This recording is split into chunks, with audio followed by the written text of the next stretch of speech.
Hello, everybody. Welcome once again to the Long Distance Work Life, the podcast where we try to make sense of remote and hybrid work and people not being in the same place at the same time and helping people thrive through all of that. My name is Wayne Termel.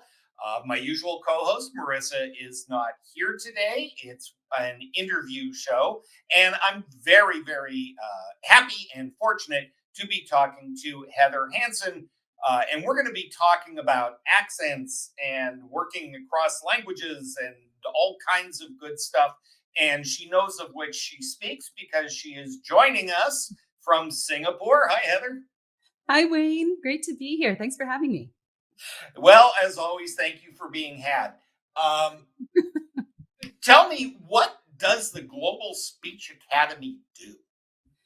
We are a global communication training company working with multinationals, primarily headquartered here in Singapore in the region, but working internationally. So we focus on everything from presentation skills to cross-cultural communication to articulation training and clear speech, anything that can help us be better communicators in global environments.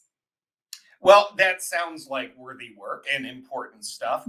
Now, you are a little bit of a disturber because and I say that with great affection as somebody who has been accused of disturbing more than my share of stuff. Um, you had a TEDx talk recently called "How to Speak Bad English Perfectly," to which, Mhm. huh?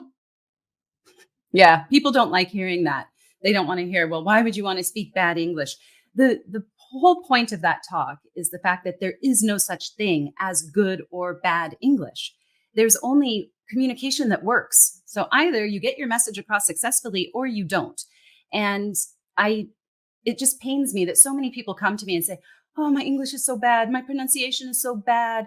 And we're having a full on conversation in actually fully grammatical English. And I'm thinking, who has made you think that you don't speak well? What kind of perfectionism are you searching for and looking for?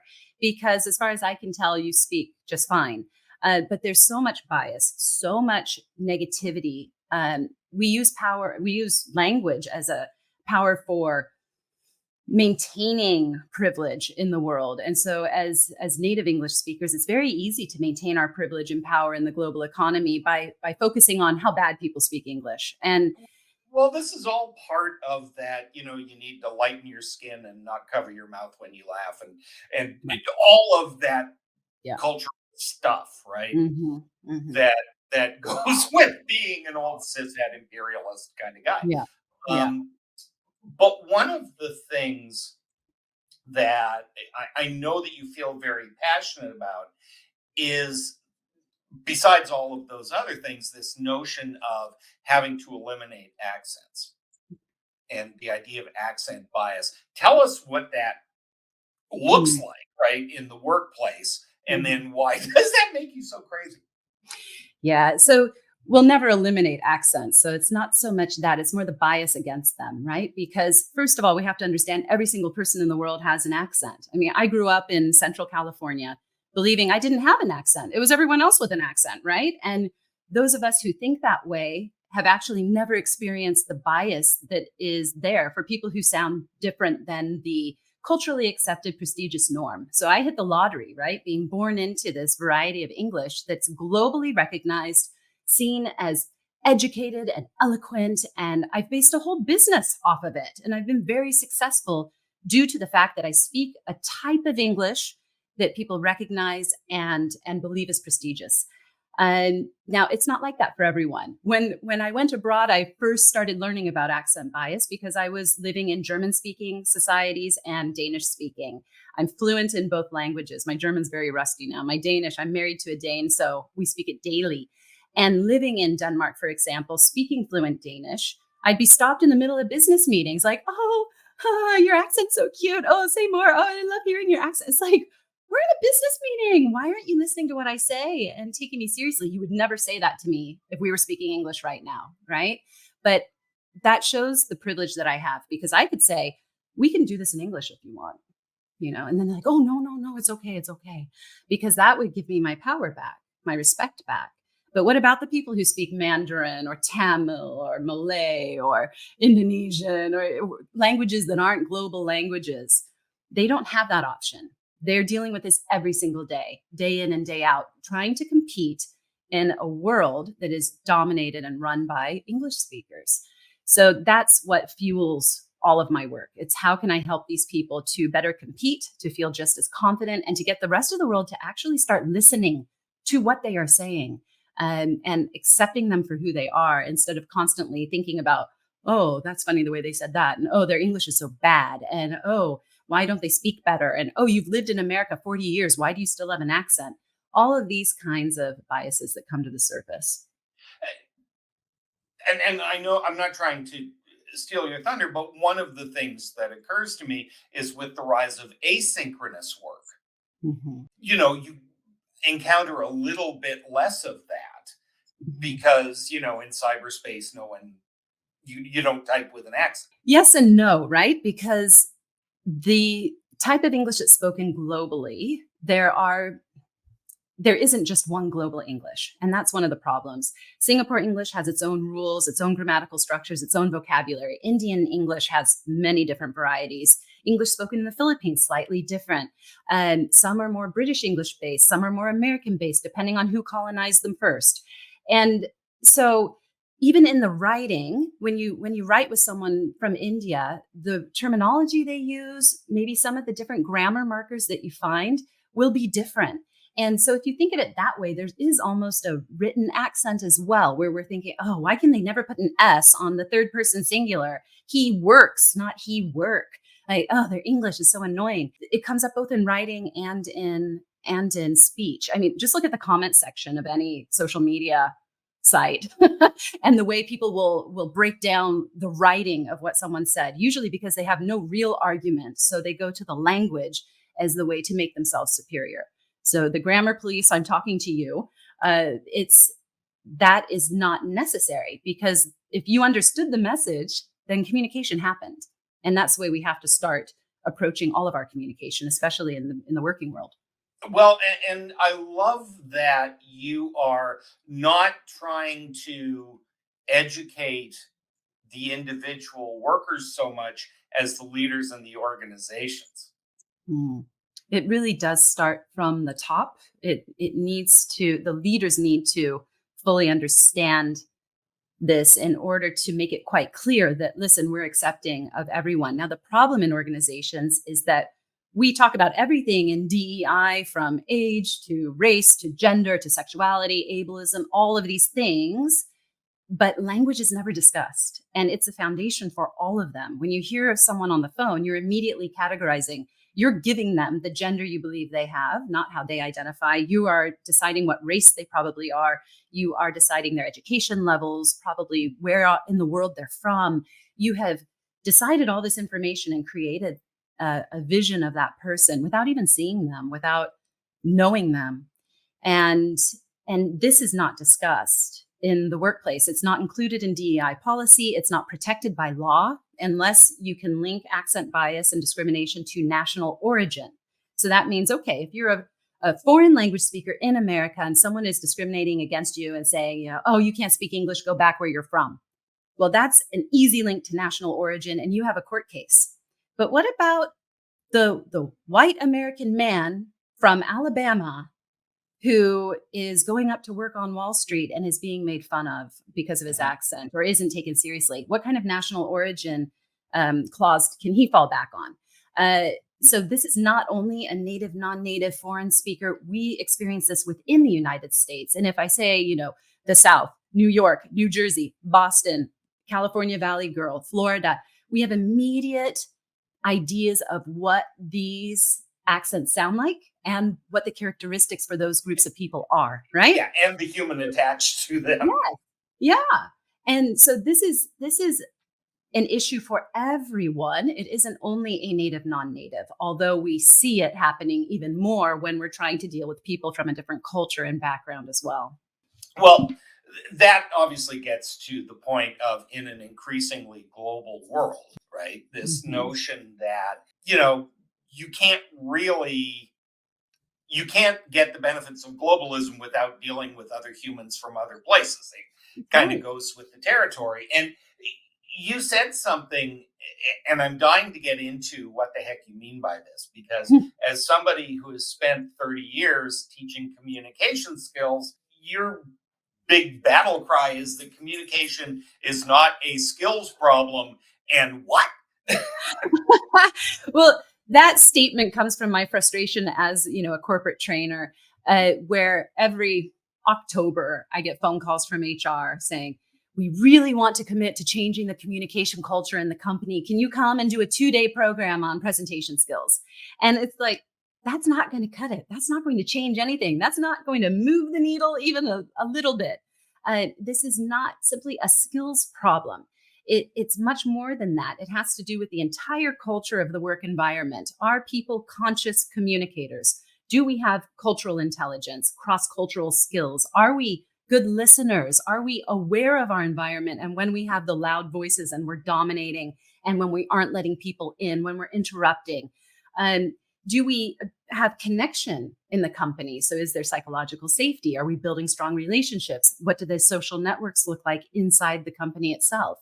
And, do people have a fear of failure? They're not speaking up because they're always ridiculed or they're put back down. So they press mute and they don't want to contribute. And then the last piece of the puzzle is the confidence piece. And that's both skills confidence and self confidence, self worth.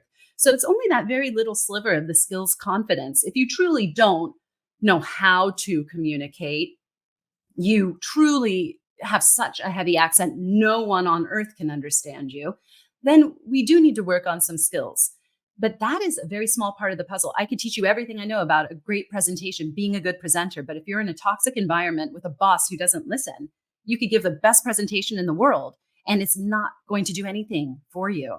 So the skills is just one teeny little piece of the puzzle. And we like to focus all of our attention there and place all of the responsibility on the individual to say, you're not a good enough communicator, when really so much more is based on how those messages are being received.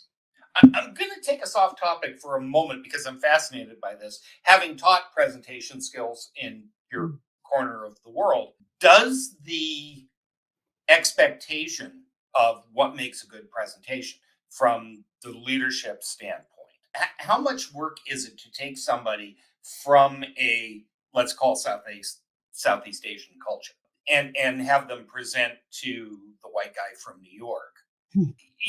How traumatic and dramatic is that? This is the entire problem because, and this is why I run a successful business and the whole hypocrisy of my career is that why should that individual from Southeast Asia have to change the way they communicate, their style of communication, their personality even to fit the expectations of the white Westerner sitting in New York? Will that white Westerner ever even consider, ever in a million years, changing the way they speak, adapting their style, being more adaptable in general to cultural difference when they come to Southeast Asia? And this is exactly the problem in the world right now, is that this Western ideal, the way leadership ideas, communication, you name it, business strategy is very Western dominated. And we don't value the different styles that are coming from the East. So my whole job is trying to help these people to fit into this global expectation that is a very Western world and completely move them away from who they are, how they normally communicate, how they articulate sounds to fit that picture, because that is the goal. And it still is, especially in these countries that are old colonies that have just grown up with this feeling of somehow being inferior. And Singapore itself has a government campaign called Speak Good English, implying that Singapore English is not good. And it is a native variety. They grow up speaking it. They're fully educated in English. They work fully in English. The government is run in English. And I don't think people outside Singapore really understand that English is their language, but it sounds very different and their culture Okay, is very different. so I'm giving you 10 minutes in a room with the average white Anglo American Canadian Mhm. project manager Mhm. or division manager. Mhm. You have 5 minutes, and we have duct taped him or her to a chair, so you will not be interrupted. Captive audience. Oh, so the mouth is duct tape. That's the Oh, most yeah. important. Oh, yes. Oh, yes. I am giving you every advantage for the next 5 minutes. What do you tell this person? It's about shifting our entire view of the world, of us not being in the dominant position. First of all, understanding that we do not own the English language. We speak one variety of it. We also have an accent that is different from everywhere else in the world.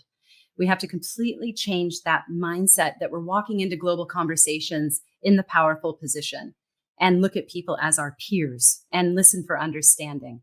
So the focus has now shifted that when we go into a global environment, we are also speaking a foreign language. The way that English is used, the way that we communicate in global settings is not the same as how we communicate with each other over coffee at home. We must learn how to adapt, how to change our speech, to drop idioms, to try to remove as many phrasal verbs as possible, which is incredibly challenging. It's hard for me to do. Phrasal verbs help me. A verb plus a preposition that has a completely different meaning. So, for example, pass out versus pass on versus pass over. One woman was an immigrant, and I believe this was in the UK, the story I heard, called from the school. The school says, your son is passed out on the playground. You need to come pick him up. She didn't know what passed out was, but she knew passed on. And so she was distraught. She thought she was picking up her dead child at school. So this is how easily misunderstandings can happen. And we don't think of this as a native speaker, born and raised in America. We rule the world. We're so amazing. And to a degree, that's very true globally. We have a huge reputation. We do have a lot of power in the world, but we can't abuse it. And we need to remember that there are people all over the world just as well educated as us who have grown up speaking English, who sound different, but are just as educated, have just as many good ideas. And if we don't start closing our mouths and listening to them, we're losing so much potential. We're losing our talent. We aren't taking advantage of the skills that are right in front of us. And because we have this chip on our shoulder that we think that, no, well, you sound different and you must not be as good. And this comes from all the way back to the movies we watch as children, Disney movies. The bad guys all have accents. People are other. We try to create that distance, and we make a enemy out of them. This is so important, and we could keep going forever. It occurs to me that Kevin and I have said for these many years that managers of whatever ilk, wherever they are, often forget that there is an inherent power difference. Yes. Even on your team, between you and your direct reports, you can be as benevolent and kind of think you're being open and understanding. Mm-hmm. And that exists anyway. When you add the complications of working overseas, accents, not really listening to understand, it only becomes that much more complicated. And in a perfect world, the responsibility falls on us as the leaders. So, Heather, thank you so much. We are going to, he says, pushing the right button. We are going to have links to Heather and Global Speech Academy and all that good stuff in the transcript of the show on longdistanceworklife.com. Heather, I'm going to remove you from the room just long enough to finish wrapping up here. But thank you so much for being with us. This has been a fascinating conversation. Yeah, thank you. Really fun to be here. Thanks so much. And if you did, in fact, like the show, and with this one, there wasn't much not to like. I found this fascinating. Please subscribe, your podcast listeners, or you're seeing this on YouTube. You know how this works by now. I was delighted to come across this topic. And if you have a topic that you would like us to talk about or interview somebody about, or you just have a pet peeve that you want Marissa and I to riff about while we're at it, contact us on LinkedIn, Wayne Trammell, Marissa Eikenberry, or Wayne at KevinEikenberry.com, or Marissa at KevinEikenberry.com. And of course, if you are putting together a team, please contact us at the Kevin Eikenberry Group, or you can pick up Kevin and my new book, The Long Distance Team, designing your team for everyone's success. That is it. Thank you for joining us on the long distance work life. Don't let the weasels get you down. We will see you next episode.